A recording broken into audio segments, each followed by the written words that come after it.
Je pensais à l'instant qu'il y a 71 ans, un jeune homme de 24 ans était agenouillé au bord d'un étang boueux et priait. Peut-être même qu'il avait prié toute la nuit. Et à ce moment-là, à l'est, se levait un jour nouveau.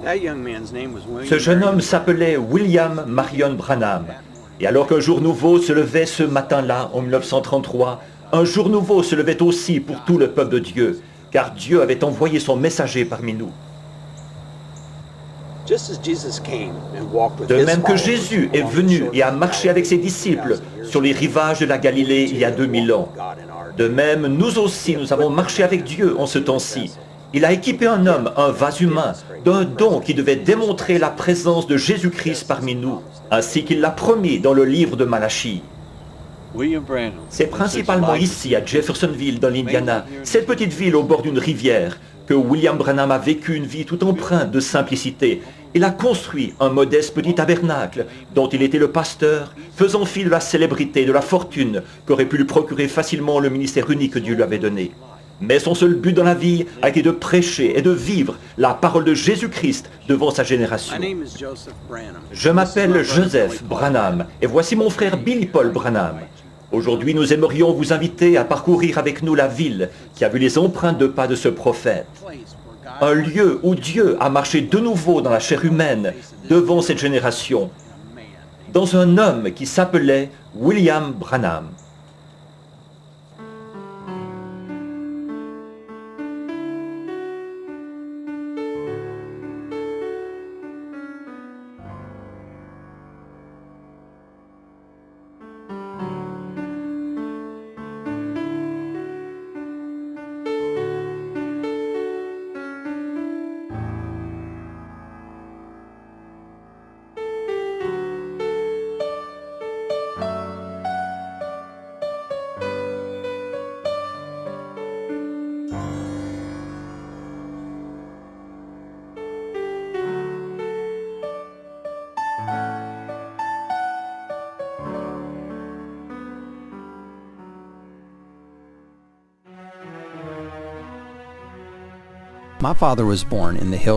Mon père est né dans les collines du sud du Kentucky, à environ 20 km de la frontière avec le Tennessee.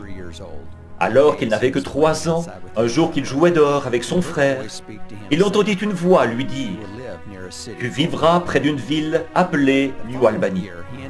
L'année suivante, sa famille et lui quittèrent le Kentucky et déménagèrent au nord à Jeffersonville dans l'Indiana, juste 5 km à l'est de New Albany. Ces deux villes sont situées sur la rive nord de la rivière Ohio, de part et d'autre d'un point de repère connu comme les chutes de l'Ohio.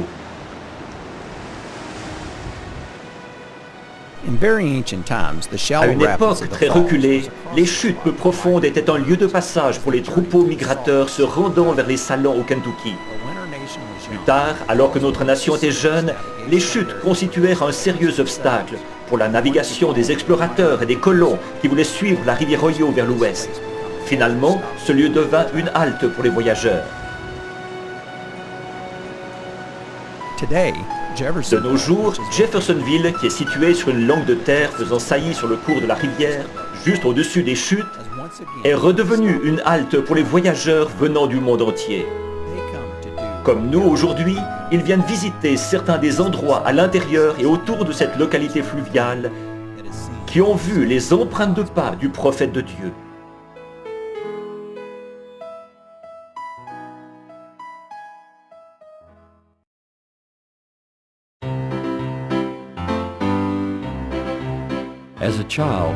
Quand il était enfant, l'un des plaisirs favoris de mon papa, c'était de pouvoir venir parfois dans cette confiserie, ici au centre de Jeffersonville. Là, pour 2 cents seulement, il achetait un cornet des délicieux bonbons forts à la cannelle de M. Schimpf. Aujourd'hui, la famille Schimpf fabrique toujours ces bonbons forts, avec la même recette et même certaines des grandes marmites en cuivre utilisées il y a environ 90 ans.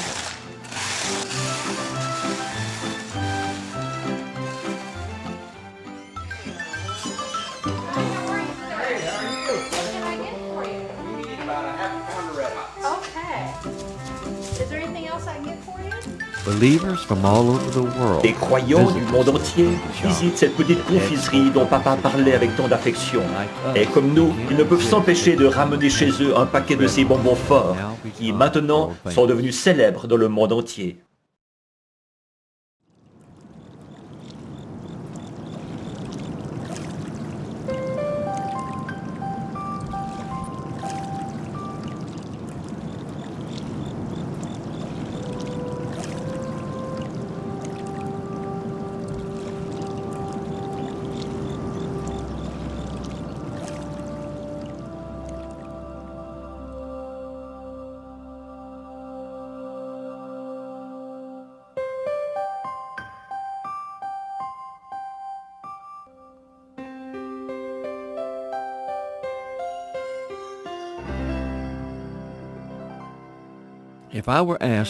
Si on me demandait de citer certains des événements les plus marquants de la vie de William Branham, je crois que l'événement prodigieux qui s'est produit à cet endroit précis arriverait certainement en tête de liste.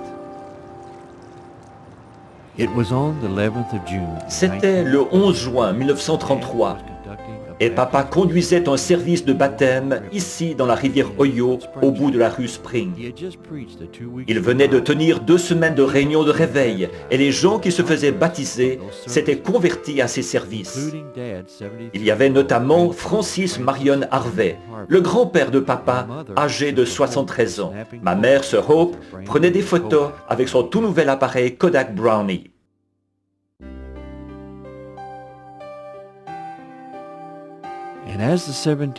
Alors que le 17e candidat au baptême s'avançait vers papa, qui se tenait d'environ 90 cm d'eau, tout à coup une lumière, ressemblant à une étoile, apparut et resta suspendue au-dessus de l'endroit où il baptisait. L'eau se mit tout à coup à bouillonner sur une surface d'environ 4 mètres carrés. Et une voix dit, comme Jean-Baptiste fut envoyé comme précurseur de la première venue de Christ, tu seras le précurseur de sa seconde venue.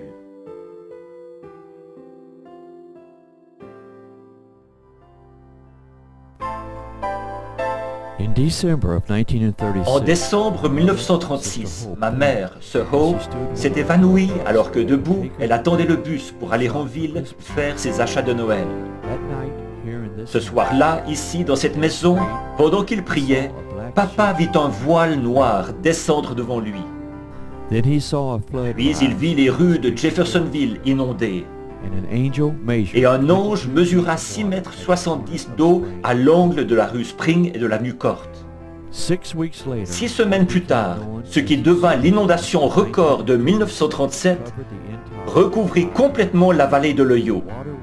À Jeffersonville, l'eau resta 23 jours au-dessus de la cote d'alerte d'inondation et, comme la vision l'avait montré, à l'angle de la rue Spring et de l'avenue Court, l'eau atteignit une hauteur de 6,70 mètres.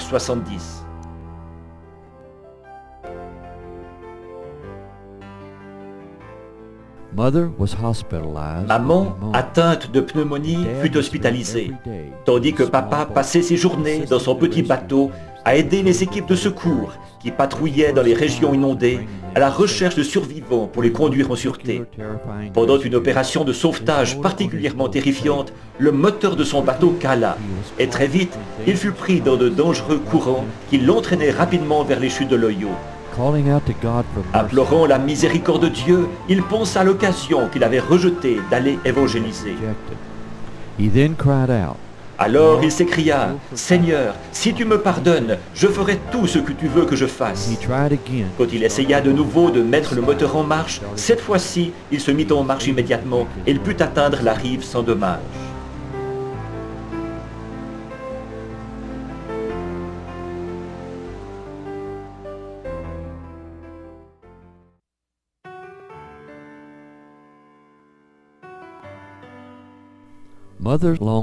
La longue pneumonie de maman avait sérieusement affaibli ses poumons et en quelques mois la tuberculose avait envahi son corps. Elle mourut à 23h10 le mercredi 21 juillet au Clark County Memorial Hospital. Elle n'avait que 24 ans. Ses obsèques eurent lieu le samedi 24 juillet. Le même jour, ma sœur, Sharon Rose, fut tout à coup atteinte de spasmes et hospitalisée. Papa se précipita à l'hôpital juste après les obsèques de maman. Mais pendant qu'il priait pour Sharon, son bébé, de nouveau un voile noir sembla tomber devant ses yeux. Et le lundi 26 juillet, juste 5 jours après la mort de maman, Sharon Rose mourut de méningite tuberculeuse. Le lendemain, la tombe fut ouverte et le cercueil de Sharon Rose fut placé au-dessus de celui de maman. Elle aurait eu 9 mois ce jour-là.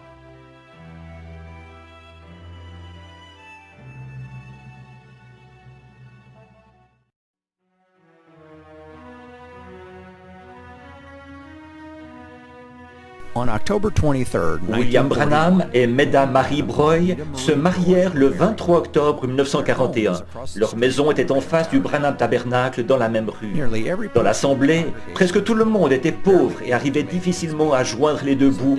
C'est pourquoi papa continua à travailler aux travaux publics de l'Indiana pour entretenir la famille. Il parcourait souvent une 50aine de kilomètres à pied par jour en patrouillant le long des lignes électriques à la recherche d'isolateurs défectueux. Un après-midi, au printemps 1946, un tourbillon projeta papa contre la façade de cette maison.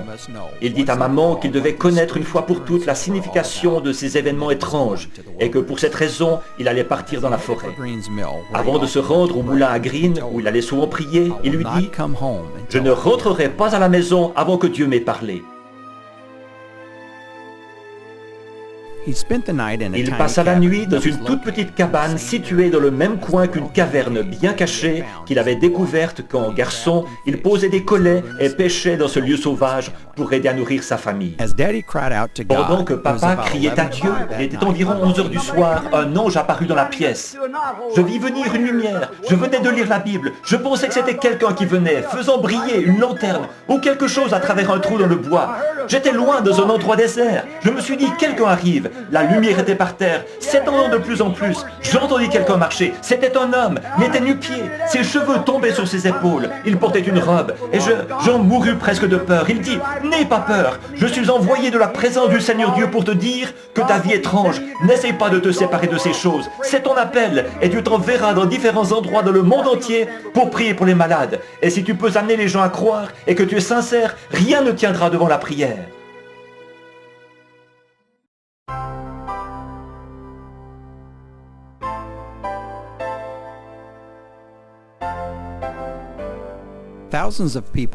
Des milliers de personnes ont pris le chemin de cette maison à la rue Eving pour venir chercher la prière et une possibilité de tirer sur le don que Dieu avait donné à son serviteur.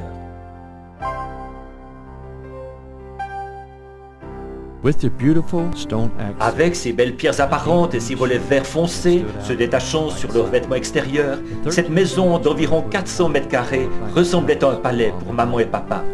Nous y avons emménagé le jour de leur 7e anniversaire de mariage, le 23 octobre 1948.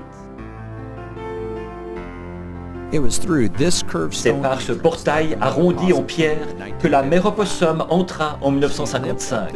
En boitant, elle remonte à l'allée, qui n'était pas goudronnée en ce temps-là, et se coucha devant la maison, attendant qu'on prie pour elle. Je vis ici avec ma famille depuis que maman est allée auprès du Seigneur en 1981.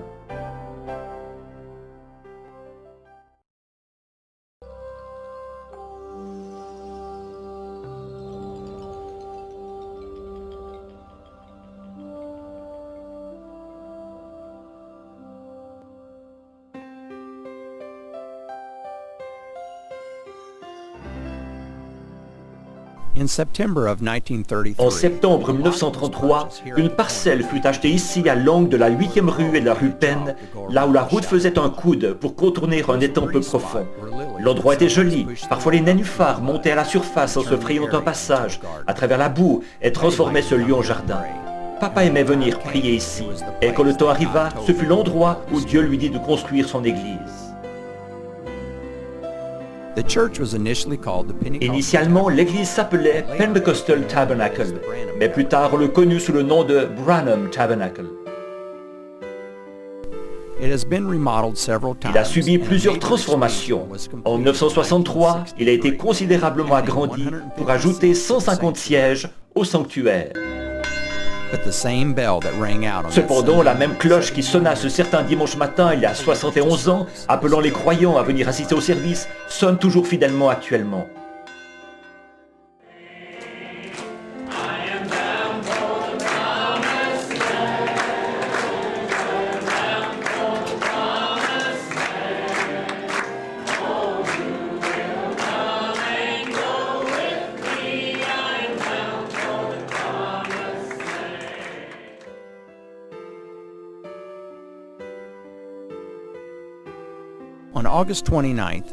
Le 29 août 1965, Papa prêcha au tabernacle pour la dernière fois. Son message s'intitulait « L'Éden de Satan ». Juste avant le chant final et la prière, il prononça ces paroles. C'est tout ce que j'ai à vous dire, c'est que cette Bible, je crois de tout mon cœur, si je connais bien mon cœur, que c'est la parole de Dieu parfaite et sans mélange. C'est d'elle que je vis, c'est sur elle que je me fonde. Si j'avais 10 000 vies, je voudrais consacrer chaque instant à cette parole, car c'est la parole de Jésus-Christ. Ils auront beau chercher à en démontrer la fausseté, la science aura beau chercher à dire qu'on peut pas s'y fier, et tout. Pour moi, c'est la seule chose au monde à laquelle je peux me fier, c'est cette parole. Voyez, il est à moi, je l'aime, pas vous?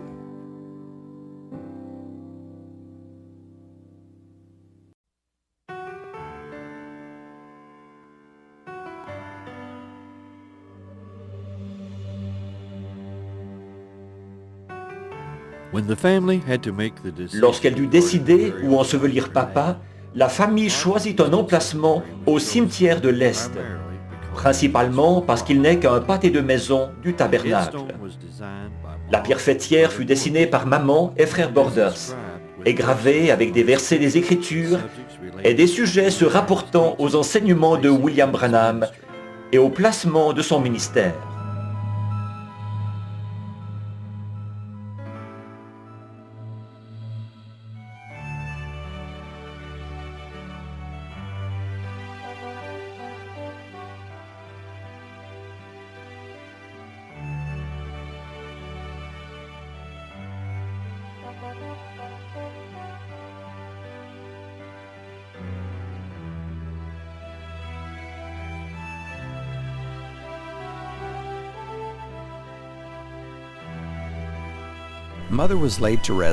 On a fait reposer maman à côté de papa en mai 1981.